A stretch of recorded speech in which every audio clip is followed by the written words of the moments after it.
Assalamualaikum warahmatullahi wabarakatuh.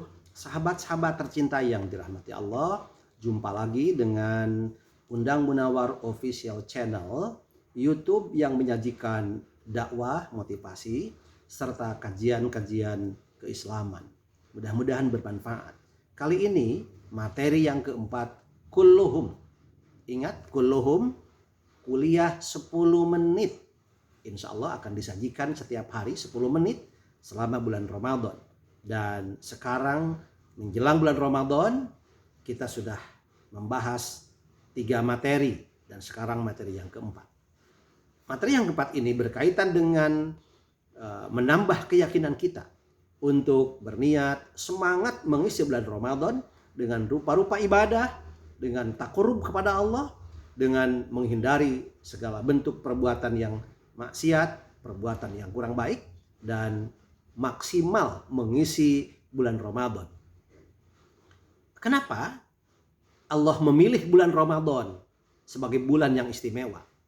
Sesungguhnya ketika Allah memilih sesuatu itu menjadi sesuatu yang istimewa, itu adalah kehendak Allah, itu adalah pilihan Allah. Sebagaimana dalam Al-Quran surat Al-Qasas dinyatakan, wa rabbuka yakhluqu ma yasha'u wa yakhtar.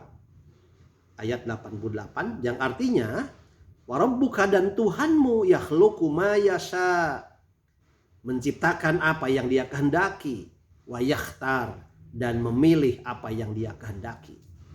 Jadi Allah menciptakan sesuatu dan memilih sesuatu yang Dia kehendaki. Memilih sebagai hari yang istimewa, memilih sebagai bulan yang istimewa, memilih sebagai tahun yang istimewa, memilih sebagai tempat yang istimewa, memilih sebagai orang yang istimewa, memilih apa saja sekehendak Allah menjadi sesuatu yang istimewa. Ramadan juga demikian. Sebuah bulan yang dipilih oleh Allah Subhanahu wa taala sebagai bulan yang istimewa. Yang karena itulah maka kita tidak boleh menyia-nyiakan kesempatan di bulan Ramadan untuk bertakarrub kepada Allah Subhanahu wa taala. Lakukan juga perbuatan-perbuatan istimewa, seistimewa mulianya bulan Ramadan.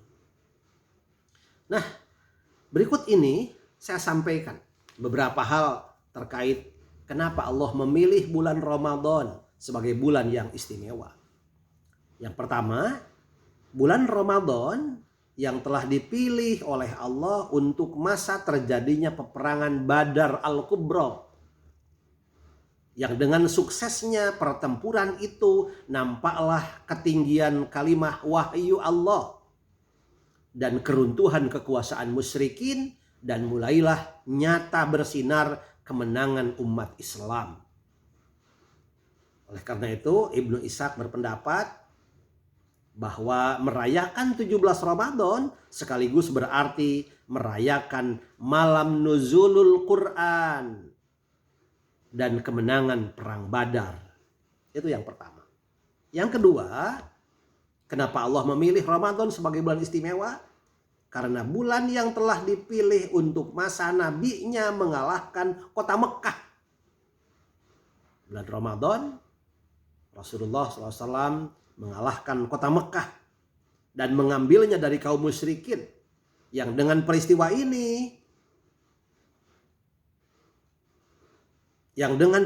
ini berakhirlah penyembahan berhala di sisi Ka'bah, dan menjadilah daerah Mekah daerah yang bertuhankan Allah, Tuhan yang Maha Esa, yang dalam arti yang dikehendaki oleh agama Islam.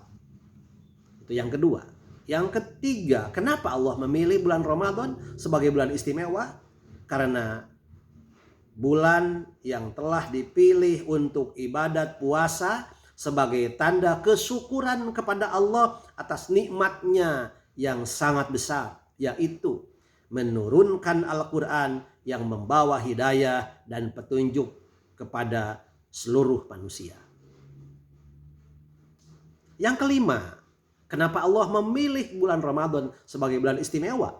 Karena bulan Ramadan adalah bulan yang telah dipilih untuk sholat tarawih. Yang namanya sholat tarawih pasti di bulan Ramadan. Di luar bulan Ramadan tidak ada sholat tarawih. Hanya pada bulan Ramadan ada sholat tarawih. Dan yang keenam, kenapa Allah memilih bulan Ramadan sebagai bulan istimewa? Karena pada bulan Ramadan adalah bulan yang telah dipilih untuk kita melahirkan aktivitas ibadah. Di antaranya mudarasah Al-Quran, mengkaji Al-Quran, membanyakan sedekah kepada fakir miskin, membacakan tilawah Al-Quran, melaksanakan ibadah dengan sungguh-sungguh, memperbanyak zikir kepada Allah. Kenapa? Karena pada bulan Ramadan semua ibadah-ibadah itu ditingkatkan pahalanya, dilipat gandakan pahalanya oleh Allah Subhanahu wa taala. Jadi Allah memilih bulan Ramadan sebagai bulan yang istimewa. Dan itu harus membuat kita jangan menyia-nyiakan keutamaan bulan Ramadan. Sehingga bulan Ramadan dipilih juga oleh Allah Subhanahu wa taala untuk masa turunnya Al-Qur'an. Wahyu yang pertama kali turun yakni pada bulan Ramadan. Juga di dalamnya ada malam 1000 bulan. Betapa istimewanya. Malam yang lebih baik daripada 1000 bulan. Karena itu bulan Ramadan memiliki nama yang cukup banyak. Ada nama-nama yang disematkan kepada bulan Ramadan karena kemuliaannya. Di antara nama-nama itu, pertama, bulan Ramadan disebut Syahrullahi, bulan Allah. Bulan ini Allah sandarkan kepada dirinya sendiri. Karenanya bulan ini dinamakan bulan Allah.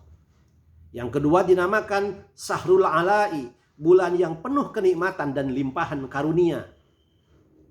Yang ketiga, bulan Ramadan disebut Syahrul Quran, bulan yang di dalamnya diturunkan permulaan Al-Quran. Yang keempat, bulan Ramadan disebut Syahrun Najah, bulan pelepasan dari azab neraka. Yang kelima, bulan Ramadan disebut Syahrul Jud, bulan memberikan keikhlasan kepada sesama manusia dan melimpahkan bantuan kepada fakir miskin, atau bulan bermurah hati, bermurah tangan. Yang keenam, bulan Ramadan disebut juga Syahrul Musawah, bulan memberikan pertolongan kepada orang yang berhajat, bulan persamaan, bulan merasakan kasih sayang kepada orang lain sesama kita. Yang ketujuh, bulan Ramadan juga disebut Syahrut Tilawah, bulan membacakan Al-Quran, atau bulan menekunkan diri untuk tadarus dan memahami makna Al-Quran. Jangan lewatkan, pada bulan Ramadan baca Al-Quran, pelajari Al-Quran, tadabburi Al-Quran, perdalam makna Al-Quran, dan yang paling penting melaksanakan apa yang diperintahkan oleh Al-Quran dan menjauhkan diri dari apa yang dilarang oleh Al-Quran berdasarkan Al-Quran. Yang kedelapan, bulan Ramadan disebut Syahrus Sobri, bulan melatih diri bersabar atas penderitaan yang dihadapi dalam melaksanakan tugas-tugas agama. Sabar atas penderitaan dengan ridho hati. Sabar, badan lemah, badan lemes, lapar, haus, sabar. Sabar. Toh nanti ada waktunya berbuka. Sabar menghadapi perintah Allah itu. Dan orang yang sabar dengan perintah Allah, maka ia akan sabar dalam menghadapi seluruh kehidupan, ujian dan cobaan yang diterima oleh orang tersebut. Oleh kita tentunya. Yang kesembilan, Syahrus Syam. Bulan Ramadan adalah bulan berpuasa, bulan menahan diri dari makanan, minuman, dan sesuatu yang membatalkan. Dan puasa itu, saum itu, as-saumu junnatun. Saum itu adalah perisai. As-saumu li wa ana azibih, kata Allah dalam hadis qudsi. Saum itu untukku, wa ana azibih, dan akulah yang langsung membalasnya. Yang ke-10, bulan Ramadan disebut Syahrul Rahmah, bulan Allah di mana dilimpahkan rahmat dan kasih sayang kepada hambanya. Begitu sayang, begitu kasih Allah kepada hambanya, kepada umat manusia, kepada kita mukmin dan muslim di bulan Ramadan, sehingga Allah menatapnya, memandang kita orang yang berpuasa di bulan Ramadan dengan penuh kasih sayang. Dan yang terakhir, yang ke-11, bulan Ramadan disebut Syahrul Id, bulan yang dirayakan hari berbuka padanya. Baik buka setiap hari pada saat berbuka maupun berbuka pada saat ditutup selesai 1 bulan Idul Fitri. Maka orang yang berpuasa mendapat 2 kebahagiaan. Lis-shaimi farhatani, farhatun indal iftar wa farhatun indal liqa'i rabbih. Bagi orang yang berpuasa ada 2 kebahagiaan. Kebahagiaan pertama ketika dia berbuka, dan kebahagiaan kedua ketika ia bertemu kelak dengan Tuhannya, dengan Allah. Mudah-mudahan kita dapat melaksanakan ibadah saum Ramadan dengan baik, dengan benar, dengan sempurna, dan dengan bertakarrub kepada Allah Subhanahu wa taala, dan mudah-mudahan kita kelak menjadi orang yang berbahagia karena bertemu dengan Allah. Insya Allah. Mudah-mudahan kita semua bertemu dengan Allah dalam kasih sayang Allah. Wabillahi taufiq wal hidayah. Wassalamualaikum warahmatullahi wabarakatuh.